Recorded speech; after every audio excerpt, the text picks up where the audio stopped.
Namaste Trump. Namaste Trump. Namaste Trump. Namaste Trump. Namaste. Namaste. America loves India.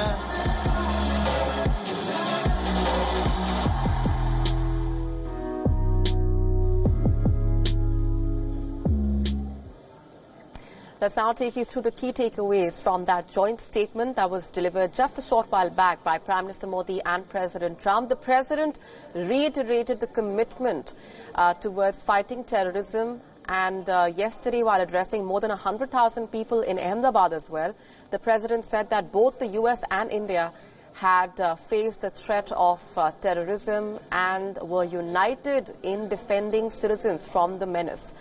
And today, during the joint press briefing, the President once again said that the country was working productively with Pakistan to counter terrorism.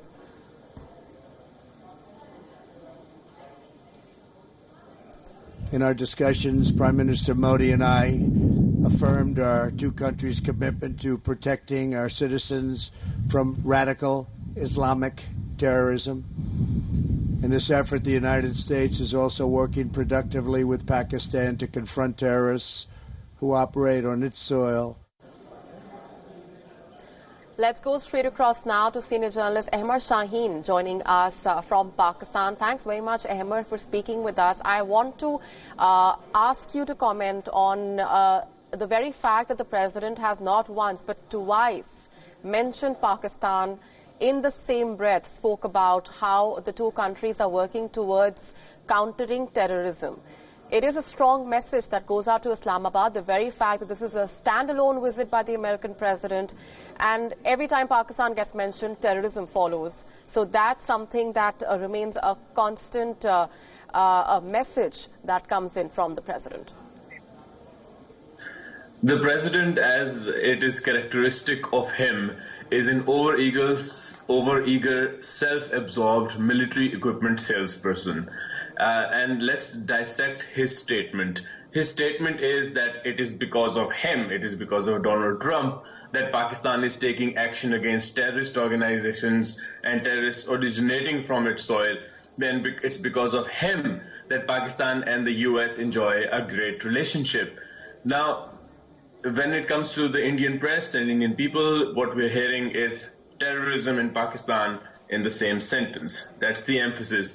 But in Pakistan, people are saying that praise in Pakistan and good relations in Pakistan in the same sentence. So people are just lapping up the sweetness of whatever Trump's statement has to offer. Having said that, I think the fact of the matter is that the statement is not particularly about India or Pakistan. I think the statement is about Donald Trump himself. It's a bit of regular self-praise in which he is saying that he is able to manage blah, blah, blah. If he was talking about the devil, he'd be like, oh, I'm the best one at dealing with the devil. And then people will take their own interpretations of it. I think the way I see it, Donald Trump is doing a bit of self-praise. But Emmer, the very fact that Pakistan has failed to counter terrorism emanating from its soil is something that is not left to interpretation. We can talk about the manner in which Pakistan has failed to counter the menace, because that will take a very, very long time. But let's face it, the grey listing by the FATF, the international criticism, the failure and the series of failures that have come in from Islamabad when it comes to countering the threat. And that is the reason why the president has not once but twice mentioned Pakistan, and which remains synonymous with the menace of terrorism. I think when you're talking about President Trump's statement in particular over here, of course it's open.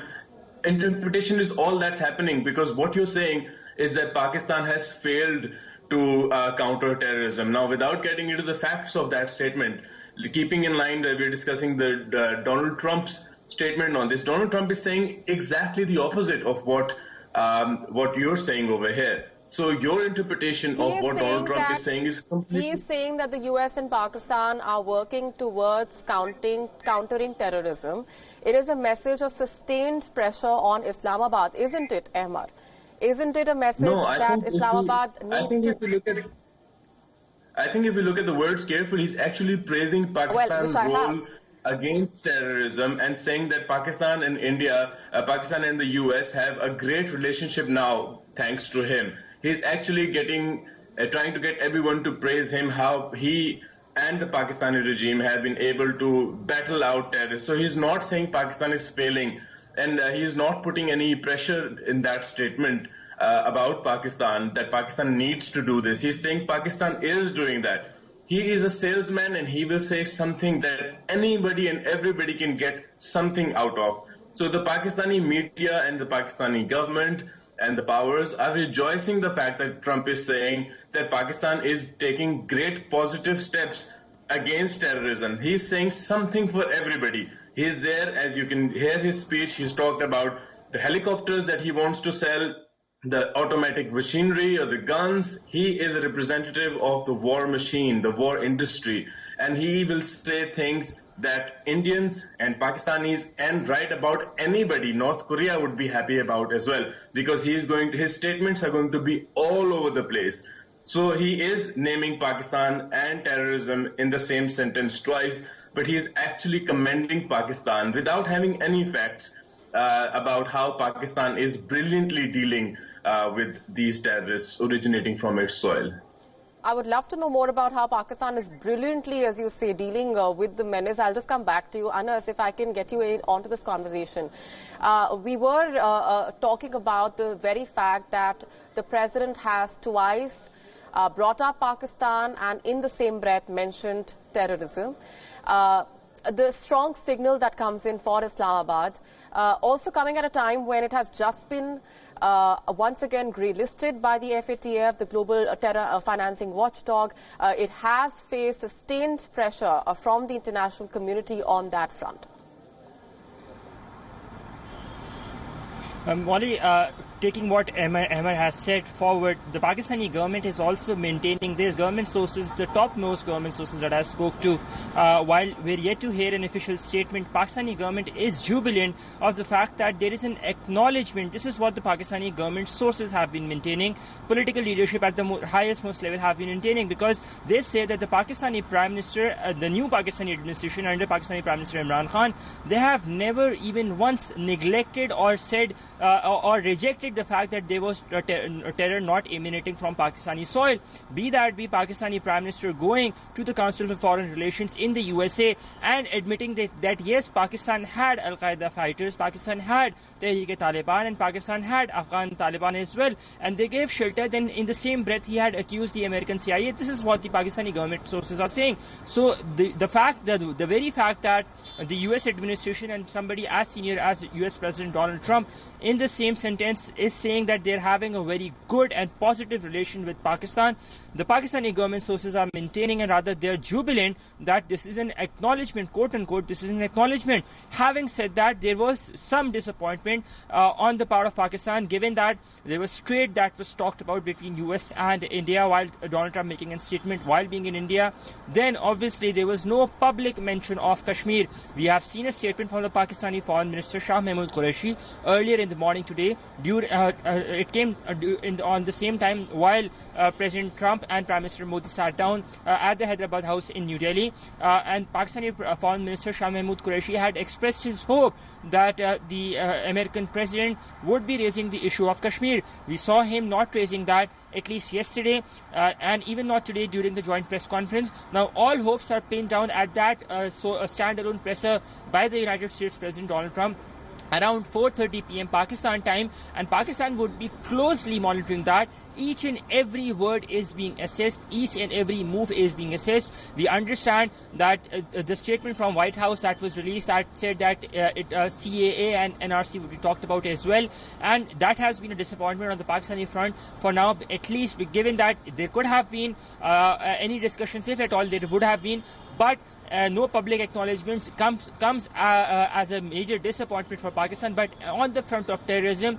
given that Pakistan has been struggling with the Financial Action Task Force, they have been struggling to convince the world that yes, they have done enough. And then these words coming in from United States President Donald Trump, in less than 24 hours, he's mentioned Pakistan twice, he's mentioned terrorism twice, and then again in the same breath he has said that Pakistan his government is working positively. So that is being being taken that comment is being taken as victory or in a jubilant manner, and Pakistani government is trying to rejoice over the fact.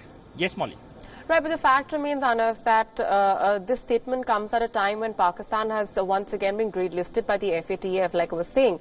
And do we not also look at how Pakistan has, on the global stage, once again remains synonymous with terrorism? Because every time Pakistan gets mentioned, terrorism follows. Well, how the Pakistani government, at least in Islamabad, they are looking at FATF's statement. In fact, I spoke to Hamad Azhar, the Pakistani Economic Affairs Minister, who's the leader of the Pakistani delegation at FATF. He has very clearly pointed out and differentiated of why Pakistan still continues to remain on the grey list. He says that, as per Hamad Azhar, that right now the focus is not Pakistan about terror financing or money laundering, but in fact on stringent regulations and prosecutions, and that is what he had referred to, that the FATF public statement had said as well. So by and large, Islamabad is satisfied, at least under the leadership of the current Prime Minister, because there seems to be this rare moment in Pakistani history where both the political government and the military establishment is on one page to eradicate and counter the menace of terrorism, to eradicate and counter the menace of terror emanating from the Pakistani soil. And in many ways, this statement coming in from, as I said, from US President Donald Trump. Last week we saw the visit of United Nations Secretary General Antonio Guterres. Even he commended Pakistan for Pakistan's contributions on the war against terrorism, on its fight against terrorism. The fact that it has lost 75,000 of its nationals as well, and billions of dollars. This is what the international community had been saying, and this is what Pakistani government has been maintaining, that we are through from that point of not doing enough against terrorism. But now we are now at that, we are now stuck in a fix between fast trial and fair trial, because the international community expects both fast trial and fair trial, and there can only be one. Either can it be when it comes to terror financing or money laundering, and that is what Pakistan's primary focus would be. They are they have to amend at least a dozen new laws to bring in stringent regulations and prosecution. They have to beef up the prosecution that is going on, that was showed in the report that was submitted on the 2nd of December last year, where they showed at least 496% surge in the registration of cases of terror financing and money laundering. And that is exactly what Pakistan's focus would be for now, that it has done, yes, it has done enough against terrorism, but that would not be enough until and unless those who are involved or those who have been part of it are punished and taken to task. Yes, Molly. All right, so Emma, the FATF grade listing, the very fact that Pakistan has remained synonymous with terrorism, even in those statements made by the American president, that's not signal enough, according to you, and the deniability on part of Islamabad continues in a way? I think what I'm trying to say here is the fact of the matter is that Donald Trump has not said that Pakistan is not doing enough against terrorism. I'm not saying that is Donald Trump is saying something factual. What I'm trying to emphasize here is, for example, the spokesperson for the Tehreek-e-Taliban Pakistan, Ehsanullah Ehsan, was in the Pakistani security forces custody. He claimed to have killed hundreds of school children, and he claimed to have killed so many of my journalist colleagues as well.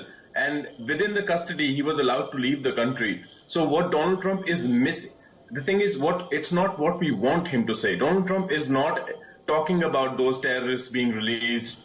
He's not talking about how Pakistan is not prosecuting them because of in the interest of its people and its own internal security. It's only doing it for other special interests like the FATF. So Donald Trump is saying Pakistan is actually doing a lot.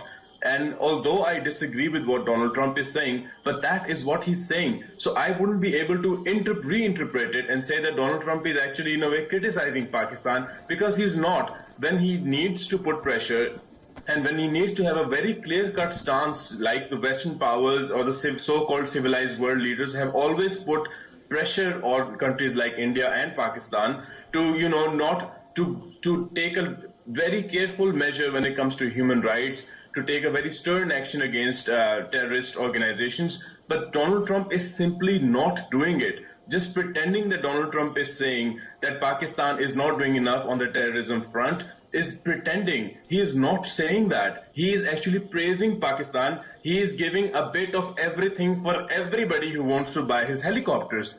That's what's happening. Let's look at the statements, hear them again. He is not criticizing Pakistan for the absence of actions against terrorists. He's just not.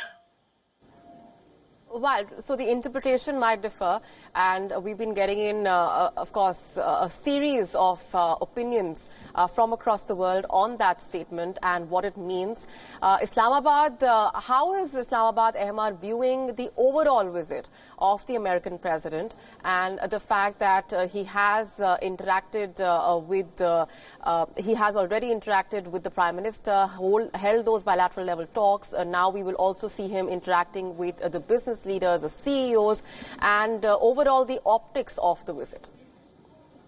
I think the current regimes in US, India and Pakistan are more of populist regimes. So they will most probably try to cash every time such a situation has arisen. Remember President Trump's statement that he wants to be a mediator for the Kashmir cause. So President Trump, being a populist leader, always says something that anybody can take a bit out of and be happy about it. So the Pakistani regime obviously is following suit and is happy about the fact that Donald Trump is saying Pakistan is an ally, and he's not saying he is disappointed with Pakistan. Donald Trump was the guy who called Pakistanis liars and said they could not be trusted. So he is going to flip-flop according to what he needs to say to sell his product, which is military helicopters and billions of dollars, as he said, worth of military equipment. And Pakistan is just going to beat its chest like the Indian regime, like the American regime, and also say, look at Trump, we've got him in our pocket. So that's what the Pakistani regime is saying, that look at Trump. Trump is, bansuri baja raha hai hamari. He's playing our tune. And Pakistan has been playing that ever since Imran Khan went to the US. And people actually buy that over here, just like people are actually buying the fact that Donald Trump is talking about something other than selling military equipment to India in his visit. So people from both sides of the borders are very happy with their populist leadership and what they are selling. And the manjan that they are selling, the toothpaste that Donald Trump is selling, is very easily sellable to regimes that are very populist, and they claim that they have won no matter what happens. So Pakistan says, and Pakistani regime says, that Donald Trump's statement is a win-win. And that's exactly how the Indian counterparts think as well, that they have won and Pakistan has lost. Pakistan thinks that Pakistan has won and India has lost. All right, so that's how Islamabad is overall viewing the Donald Trump visit. Like we just told our viewers, Donald Trump had delivered the joint statement along with Prime Minister Modi, and not once, twice he's mentioned Pakistan and in the same breath talked about terrorism. We will continue to dig deeper into the messaging behind those words. We're going to leave it there for the moment, though. Anas and Ahmad Shaheen, appreciate very much joining us on the broadcast. We spoke about the Trump